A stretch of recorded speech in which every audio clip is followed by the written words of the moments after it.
The Marvels are here with their first ever teaser trailer, and there's a few things you might have missed if you got sidetracked by Goose's adorableness. Here are 10 things that might have flown under your radar when watching the Marvels teaser trailer. The trailer opens up with a view of the S.A.B.E.R space station above Earth, and this is actually a reference to the Peak in the comics.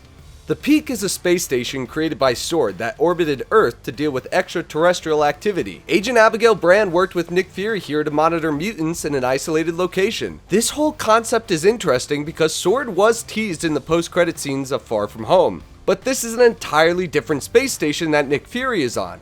It's unknown what S.A.B.E.R actually stands for, but I'm sure we'll find out soon enough. If that blue Space Force looked familiar to you, that's probably because you've seen it in a different color.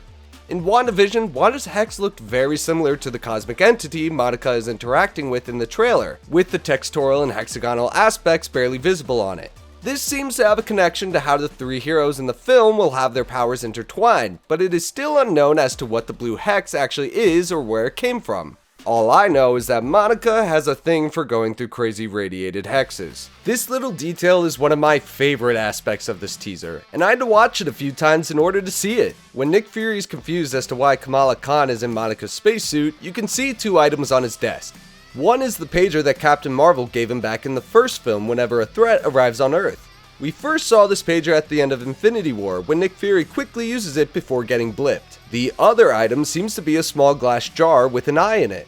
Could this be a memento of how Nick Fury lost his eye in the first Captain Marvel movie? Is it kind of like Contacts, where he has to wash his eye before putting it back in? It's strange, because in the Secret Invasion trailer, we see Nick Fury without his eye patch, but in the Marvels trailer, we do see it on. Not sure what this means for timeline order, but it's just a little thing I noticed. While it does look different from Kamala's, there is a second Bangle in this trailer.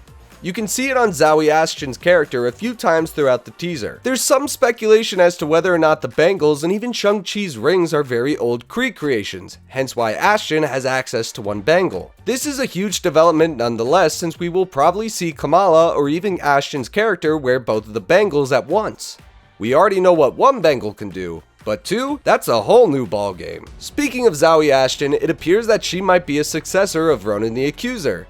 It seems to be confirmed that she will be playing Dar-Benn, a very powerful Kree leader from the comics. If you didn't notice it, she does carry Ronan's mighty hammer, the universal weapon, which we saw him use in Guardians of the Galaxy Volume 1. We all know how scary Ronan was, but I can only imagine how Ashton will portray Dar-Benn, and I think we MCU fans are in for a great treat. Going back to the blue Hex Monica interacted with, you can see the same blue-purple cosmic light around her hands that was similar to the radiation surrounding her when she went through Wanda's Hex for the third time in WandaVision. You can even see her spacesuit sort of morph into a different outfit on her right sleeve at one point, which is also very similar to what happened with her in the Hex. This just goes to prove my point that this is Wanda's Hex 2.0. Okay, I lied. This is my favorite detail of the teaser. When transported to a moon-like planet, Monica is confronted by Kree soldiers in armor that kind of gives off Roman vibes. If you recall to episode 1 of Loki, Miss Minutes showed a video explaining the TVA, and in that video was a scene of soldiers in similar armor during a war.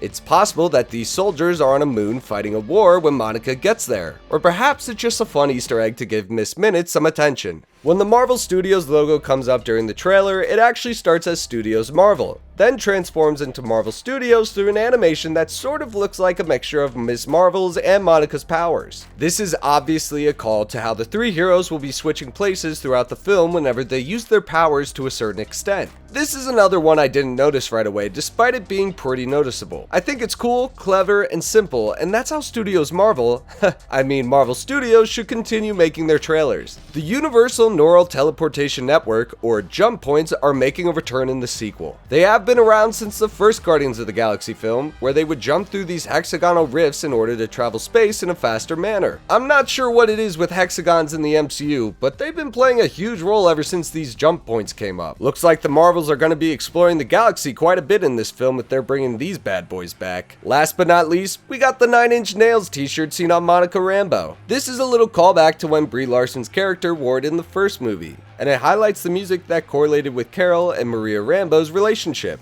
This is pretty neat since Monica didn't seem too fond of hearing Carol's name in WandaVision, so perhaps these two will become good friends by the end of their movie. Those were all the things I noticed in the Marvels trailer. What are some details you caught that I might have missed? Let us know in the comments below. I'm sure the next teaser or official trailer will have a lot more hidden Easter eggs in it, so make sure to keep an eye out for that. Until then, have a great day everyone!